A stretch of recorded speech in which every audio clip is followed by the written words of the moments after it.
Welcome student. हम पढ़ रहे क्लास 9 का सब्जेक्ट सिविक्स का चैप्टर नंबर 3 जिसका नाम है इलेक्टोरल पॉलिटिक्स।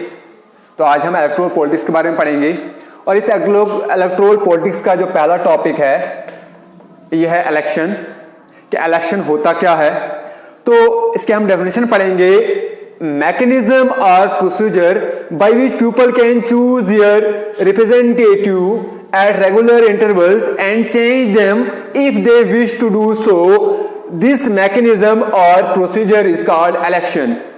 यानी कि इलेक्शन एक प्रोसीजर है, एक मैकेनिज्म है जिसके जरिए लोग जो है अपने रिप्रेजेंटेटिव्स को चुनते हैं और रिप्रेजेंटेटिव चुनने के बाद एक पार्टिकुलर पीरियड, एक फिक्स पीरियड ऑफ टाइम के लिए वो चुनते हैं उस रिप्रेजेंटेटिव्स को, और उसके बाद वो जब चाहेंगे लोग उसको चेंज कर सकते हैं कि अगर वो जो रिप्रेजेंटेटिव चुना गया है अगर वो according to the will and wishes of the people जो है काम नहीं करता है तो लोग जो है एक रेगुलर इंटरवल्स के बाद उसको चेंज करते हैं। और इस प्रोसीजर को बनाने, रिप्रेजेंटेटिव को चुनने का और दोबारा से उसको चेंज करने का जो प्रोसीजर है, इस प्रोसीजर को हम इलेक्शन कहते हैं।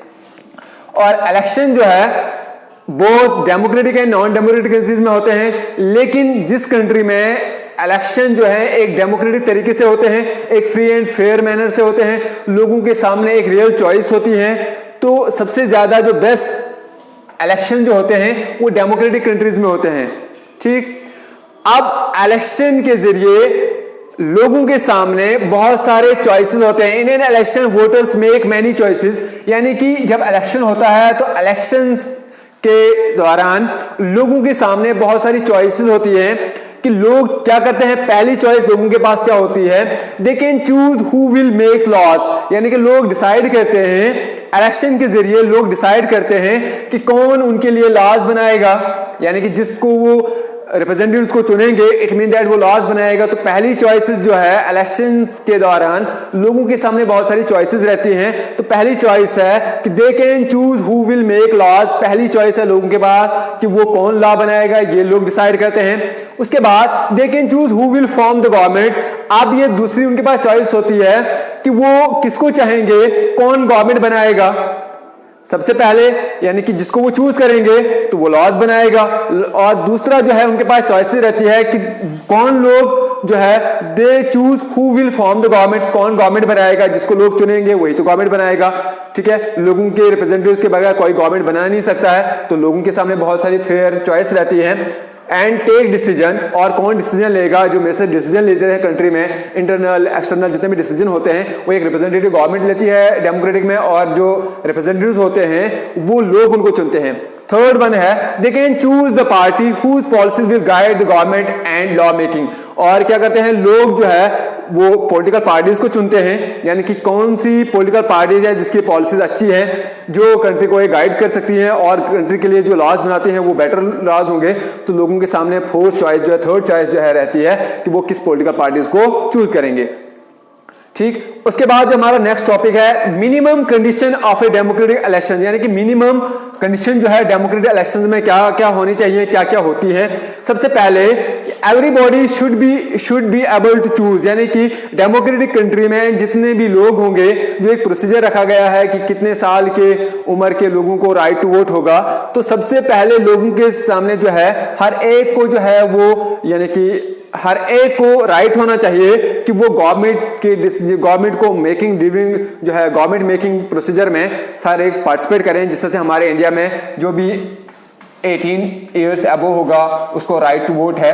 तो इस तरह से लोगों के पास जो है everybody should be able to choose, यानी कि जब इलेक्शन होगा तो हर एक को ये राइट होना चाहिए कि वो इसमें पार्टिसिपेट करे। ठीक है, और जब वो पार्टिसिपेट करे, लेकिन जिसको वोट का हक होगा, तो every citizen of a country should have one vote and each vote should have one value. ठीक है, हर एक को एक वोट होना चाहिए और उस वोट की जो है एक ही वैल्यू होनी चाहिए, नहीं तो गरीब के वोट को एक और जो अमीर होगा उसको डबल वैल्यू, ऐसा नहीं होना चाहिए। तो डेमोक्रेटिक जो है इलेक्शंस में जो मिनिमम कंडीशन जो डेमोक्रेटिक इलेक्शन में होती है, यहाँ पे हर एक को राइट टू वोट होना चाहिए और हर एक वोट की जो है वो इक्वल वैल्यू होनी चाहिए। ठीक है, there should be something to choose from, यानी कि यहाँ पे क्या होना चाहिए, यहाँ पे लोगों के सामने कुछ ऐसा सिस्टम होना चाहिए जिसको वो चूज, यानी कि एक ही पॉलिटिकल पार्टी नहीं, एक ही कैंडिडेट नहीं होना चाहिए। यहाँ पे बहुत सारे लोगों के सामने चॉइसेस होनी चाहिए, यानी कि पॉलिटिकल पार्टीज होनी चाहिए। और हर पॉलिटिकल पार्टीज के अलावा भी अगर कोई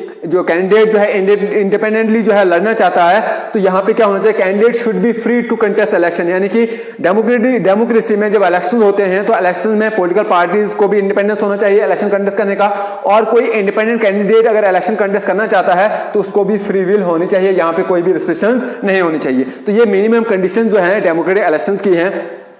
और थर्ड वन जो है, the choice should be afford at regular intervals, यानी कि यहाँ पे जो डेमोक्रेटिक जो मिनिमम कंडीशंस है कि अगर यहाँ पे जो गवर्नमेंट बन गई लेकिन लोगों के सामने एक चॉइस होनी चाहिए कि रेगुलर इंटरवल्स के बाद उस गवर्नमेंट को अगर जो चूज जो है चेंज करना चाहेंगे तो उसको चेंज करें, यानी कि यहाँ पे जो फ्यू ईयर्स के बाद इलेक्शन होने चाहिए, यानी कि जैसे हमारे हिंदुस्तान में जो है आफ्टर 5 ईयर्स के बाद जो है यहाँ पे इलेक्शन होते हैं, तो इसी तरह से लोगों के सामने एक चॉइस होनी चाहिए। जो लोग जो है वो रेगुलर इंटरवल के बाद जो है इंटरवल्स के बाद जो प्रेजेंट गवर्नमेंट होगी उसको अगर चाहेंगे लोग तो उसको चेंज कर सकते हैं। उसके बाद candidate preferred by the people should be elected, यानी कि जिस कैंडिडेट को लोग चाहेंगे उसी को इलेक्ट करना चाहिए, यानी कि जिस कैंडिडेट को लोग चूज करेंगे, जिसके फेवर में लोग वोट डालेंगे, उसी को जो है वो इलेक्टेड मेंबर्स जो है वो कहलाना चाहिए। उसके बाद जो election should be conducted in free and fair manners, यानी कि ये एक और जो है, यानी कि ये एक कंडीशन है, मिनिमम कंडीशन है डेमोक्रेटिक इलेक्शन की, कि डेमोक्रेसी में जो इलेक्शन होगा वो फ्री एंड फेयर तरीके से होना चाहिए। यहाँ पे कोई भी माल प्रैक्टिस वगैरह नहीं होनी चाहिए, यहाँ पे कोई भी जिस तरह से जो है डर्टी ट्रिक्स की वजह से जो है वो कोई भी पॉलिटिकल पार्टी या कैंडिडेट जो है वो इलेक्शन जीतना नहीं चाहिए। जिसको लोग चाहेंगे, जिसको लोग वोट देंगे वही इलेक्ट होना चाहिए, और जो इलेक्शन जो होना चाहिए वो फ्री एंड फेयर तरीके से होना चाहिए। और हमारा जो नेक्स्ट टॉपिक जो है, हमारा नेक्स्ट टॉपिक है, is it good to have a political competition.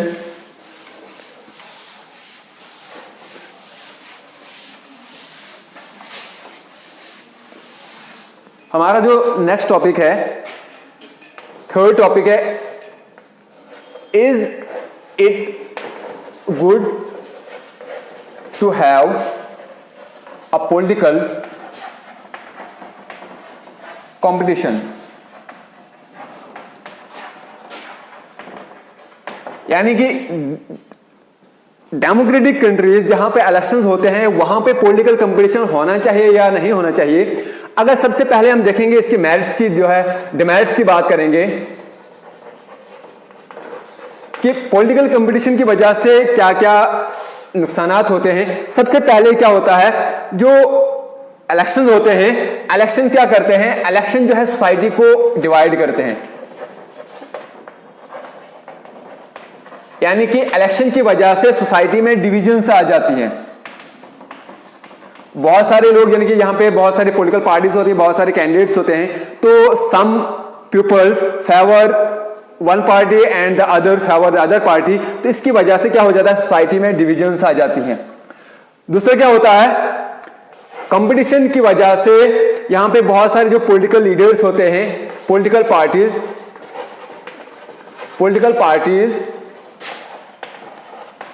And leaders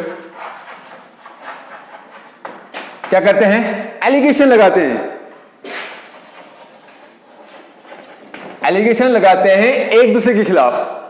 सबसे पहला जो पॉलिटिकल कंपटीशन जहां पे होगा वहां पे सोसाइटी जो है डिवाइड हो जाती है, डिवीजन आ जाती है सोसाइटी में। कॉन्स्टिट्यूंसी लेवल पे इलेक्शन होते हैं और कॉन्स्टिट्यूंसी लेवल पे बहुत सारे एरियाज जो हैं जहां पे डिफरेंट किस्म के लोग जो हैं, डिफरेंट ग्रुप्स के लोग रहते हैं, और हर एक ग्रुप जो है अपने अपनी पॉलिटिकल पार्टी या अपने अपने लीडर्स को फेवर करता है, जिसकी वजह से सोसाइटी में डिविजन आ जाती है। डिविजन होने के बाद पॉलिटिकल पार्टीज जो होती हैं, जो लीडर्स होते हैं, वो एक दूसरे के खिलाफ जो एलिगेशन लगाते हैं। ठीक है, अब ये सारा तो होता है, लेकिन अगर डेमोक्रेसी में कंपटीशन नहीं होगा तो एक जो पॉलिटिकल पार्टी होगी वो यही सोचेगी, वो लोगों के लिए काम नहीं करेगी, बोलेगी कि हमारे लिए कंपटीशन नहीं है, हमें जो हमारे फेवर में वोट आएंगे, अगर लोग वोट डालेंगे तो हमें ही डालना है, किसी और के लिए उनको चॉइस नहीं है। तो डेमोक्रेसी में एक से ज्यादा पॉलिटिकल पार्टीज या कैंडिडेट जो है इलेक्शन कंटेस्ट करने चाहिए, क्योंकि कंपटीशन होगा तो लोग जो है लोगों के सामने एक रियल चॉइस, एक फेयर चॉइस होगी कि जो सबसे ज्यादा बेटर होगा, जो ऑनेस्ट होगा, उसी लोग को लोग चुनेंगे। तो जो है पॉलिटिकल कंपटीशन की वजह से क्या होता है कि पॉलिटिकल पार्टीज और लीडर्स मजबूर हो जाते हैं, कंपल हो जाते हैं लोगों को सर्व करने के लिए। अगर पॉलिटिकल कंपटीशन नहीं होगा तो पॉलिटिकल पार्टीज और लीडर्स जो हैं वो सोसाइटी को, लोगों को सर्व नहीं करेंगे। लेकिन जहां पे पॉलिटिकल कंपटीशन होता है तो हर एक पॉलिटिकल पार्टीज को पता है कि अगर मैं काम नहीं करूंगी, मैं लोगों के सामने एक जो अच्छे पॉलिसीज लेके नहीं आऊंगी, तो ये मुझे चूज नहीं करेंगे। तो इस तरह से पॉलिटिकल कंपटीशन की वजह से क्या करते हैं, पॉलिटिकल पार्टीज और लीडर्स जो हैं वो लोगों को सर्व करते हैं। ठीक है, तो इसलिए ये जरूरी है कि जो है डेमोक्रेटिक कंट्रीज में पॉलिटिकल कंपटीशन होना चाहिए। पॉलिटिकल कंपटीशन तब होगा जब more than one political parties and one candidate जो है, मोर देन वन कैंडिडेट जो है इलेक्शन कंटेस्ट करेंगे। तो जब कंटेस्ट इलेक्शन करेंगे तो उनके सामने वो जो है वो बेटर जो है पॉलिसीज हैं और बेटर तरीके से लोगों को सर्व करेंगे। तो this was all about today's topic. तो hope you have learn very well. ठीक है, तो आप अच्छे से आपने सीखा होगा, तो आपने अच्छे से इसको जाना होगा। ठीक है, तो नेक्स्ट टॉपिक में हम जो है वो नेक्स्ट लेक्चर में हम नेक्स्ट टॉपिक जो है वो डिस्कस करेंगे। Thank you.